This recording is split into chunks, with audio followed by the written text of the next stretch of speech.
আসসালামু আলাইকুম। বিকালবেলা ঘুরতে ঘুরতে আসছিলাম পেঁয়াজের জমিতে পেঁয়াজ দেখার জন্য। এমনিতে সময় যেহেতু পাই না তাই আসাও তেমন হয় না। গত 2 থেকে আড়াই মাস আগে এই জমিতে পেঁয়াজ লাগাইছিলাম জোর করে আর কি। মানে এখানে পেঁয়াজ লাগানোর কোনো প্ল্যান আমাদের ছিল না। এখানে মূলত হচ্ছে আমাদের গম লাগানো ছিল, মানে গম বোনা ছিল। এই যে এই সাইডে হচ্ছে আমাদের গম। এই গম হচ্ছে মূলত পেকেও গেছে এখন আলহামদুলিল্লাহ। তো এই গমের সাইডে এখানে 5 কাঠার মতো জায়গা আমি আলাদা রাখছিলাম যে এখানে পেঁয়াজ লাগাবো আর কি। তো ওইখানেই পেঁয়াজ লাগাইছিলাম আর কি। তো সেই পেঁয়াজগুলোর সাইজে আলহামদুলিল্লাহ এখন এই যে আমি কয়েকটা উঠাইছি আর কি।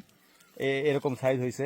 যদিও এখন মানে শুষ্ক মৌসুম, একেবারে শীতের যেহেতু সেই শেষের দিক, শুষ্ক মৌসুম, এই সময় যদি একটু বৃষ্টি হইতো সম্ভবত বৃষ্টি মনে হয় হবে আর কি, আবহাওয়া বোঝা যাইতেছে। যদি এখন বৃষ্টি হয় তাহলে হয়তো মানে এই যে পাথারকে পাথার দেখতেছেন যে পেঁয়াজ আর পেঁয়াজ এদিকে, মানে পেঁয়াজ এত পরিমাণে ফলন হবে এটা আসলে কল্পনা অতীত। তবে দুইটা সমস্যা হয়, আমি আপনাদেরকে দেখাই, সাইডে যাই আর কি, জমি থেকে বের হয়ে সাইডে যাই দেখাইতেছি। এই যে যে পেঁয়াজগুলো আছে মূলত হচ্ছে যে এইটা সেচের পানিতেই হয়েছে, সেচের পরে আর পানি দেওয়া হয় নাই। মানে 2 মাস আড়াই মাস আগে যে পেঁয়াজ লাগানো হয়েছিল এটা হচ্ছে এই পেঁয়াজের সাইজ। এইটা যদি আমি আপনাদেরকে দেখাই, এইটাই হচ্ছে এখনকার সাইজ আর কি। তবে যদি বৃষ্টি হয় তাহলে এটার মানে রস পাবে, যেহেতু একেবারে দেখতেই পাচ্ছেন যে মাটি একেবারে শুকনা, এখানে কোনো জো নাই মাটিতে, হ্যাঁ, একেবারে শুকনো। তো এখন যদি একটু বৃষ্টি হয়, বৃষ্টি হলে এটার ফলন অনেক বাড়বে, মানে একটা পেঁয়াজ দুইটা সমান হবে, এরকম এক একটা পেঁয়াজ দুইটা পেঁয়াজের সমান হবে। কিন্তু এটা যেহেতু হইতেছে না, মানে বৃষ্টি যেহেতু হইতেছে না, এক্ষেত্রে আবার আরেকটা সুবিধা আছে। যদি বৃষ্টি হয় তাহলে হচ্ছে এই পেঁয়াজের ফলন বাড়বে, কিন্তু এই পেঁয়াজ যদি মজুত করা হয় সেক্ষেত্রে এই পেঁয়াজ বেশি দিন লাস্টিং করবে না।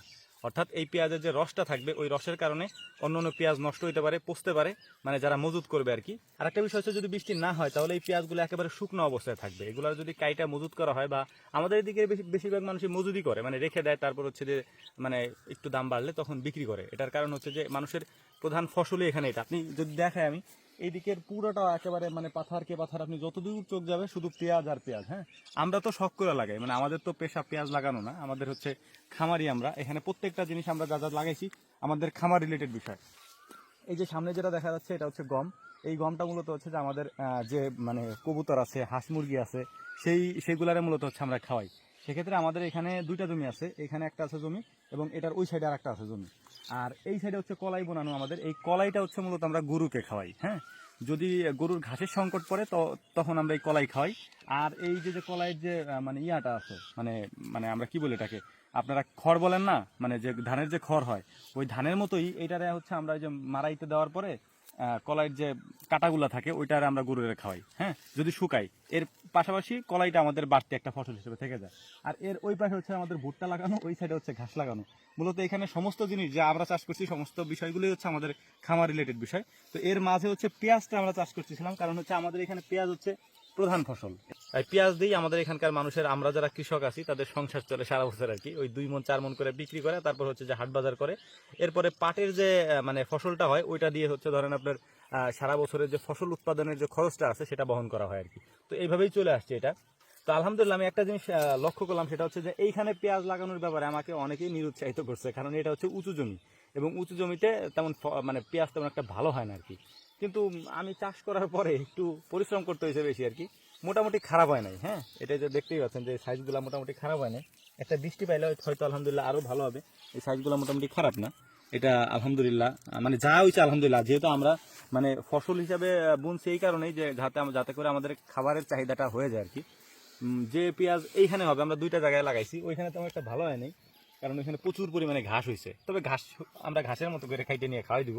কিন্তু এখানে মোটামুটি আলহামদুলিল্লাহ যতটুকু হয়েছে এটা দিয়ে আমাদের সারা বছরের মানে পেঁয়াজের যতটুকু চাহিদা আছে সেটা আমাদের পূরণ হয়ে যাবে। আমরা আত্মীয় স্বজনকেও দিতে পারবো, আমাদের পেঁয়াজ আর সারা বছর কেনা লাগবে না ইনশাআল্লাহ। তো এইটাই হচ্ছে মূল ব্যাপার। এইগুলা উঠাইছি, এখন এইগুলারে বাড়ি নিয়ে যাবো। এখানে আলহামদুলিল্লাহ অনেকগুলা পেঁয়াজ আছে এবং এটা দেখতে খুবই মানে আসলে কি বলবো, নিজের হাতে উৎপাদিত ফসল এবং সেটা মানে খাওয়া, এটা আল্লাহ তাআলার একটা নিয়ামত ছাড়া আর কিছুই না, আমি যতটুকু মনে করি। ভুট্টা আমরা রাখছিলাম হচ্ছে সাইলেজ করার জন্য। আসো নিয়ে দেখাই আর কি ভুট্টাটা। আলহামদুলিল্লাহ এখানে 5 কাঠা জমিতে হচ্ছে আমরা ভুট্টা লাগাইছিলাম, এটা হচ্ছে আপনার ওই যে সাইলেজ তৈরি করার জন্য। কিন্তু আকাশের যে অবস্থা, এই সাইলেজ তৈরি করতে পারবো কিনা এটা আসলে আমরা নিজেরাও বুঝতেছি না, কারণ যদি জোরে বাতাস টাতাস হয় এটা পড়ে যাবে। কারণ এটা ফলন মোটামুটি আলহামদুলিল্লাহ ভালো হয়েছে, ফল ধরবে আর কি। যখন ওই সময়টা যদি গোড়া একেবারে কেটে নিয়ে যাই তখন ওটা দিয়ে সাইলেজ তৈরি করার ক্ষেত্রে অনেক সুবিধা হয় আর কি। হ্যাঁ, মানে ওইটাকে বলে হচ্ছে মিল্কিং স্টেজ। ওই মানে ওই অবস্থায় নিলে সাইলেজটা অনেক সুন্দর হয়, এই অবস্থায় নিলে সাইলেজটা তেমন ভালো হবে না, পচে যাওয়ার সম্ভাবনা আছে আর কি। এক্ষেত্রে যদি পড়ে যায় তাহলে আমাদের গরুকে খাওয়াই দিতে হবে আর কি। হ্যাঁ, এটাই হচ্ছে মূল ব্যাপার। তো আলহামদুলিল্লাহ মোটামুটি এখানে ভালোই হয়েছে।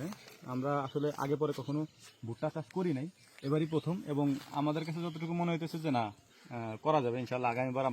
আগামীবার না, এটা কাটার পরেই একেবারে পুরো জমি জুইরাই আমরা ভুট্টা লাগিয়ে দেবো ইনশাল্লাহ।